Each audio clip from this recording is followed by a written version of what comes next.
special marine warning from the National Weather Service. The National Weather Service in Chicago has issued a special marine warning for nearshore waters from Winthrop Harbor to Calumet Harbor, open waters from Winthrop Harbor to Michigan City out to Mid-Lake until 5 o'clock p.m. or 6 o'clock p.m. Eastern Daylight Time at 3:01 p.m. Doppler radar indicated a broken line of showers and thunderstorms developing from 15 nautical miles northwest of Wilmette Harbor to 41 nautical miles west of Northerly Island, moving east at 45 knots. These storms will be approaching the southern Lake Michigan waters by the 4 p.m. hour this afternoon.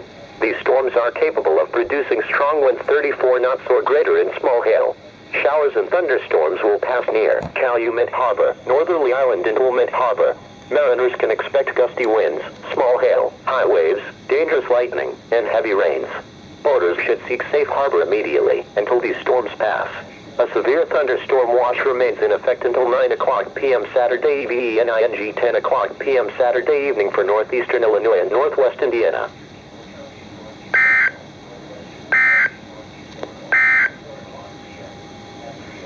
This is NOAA's weather.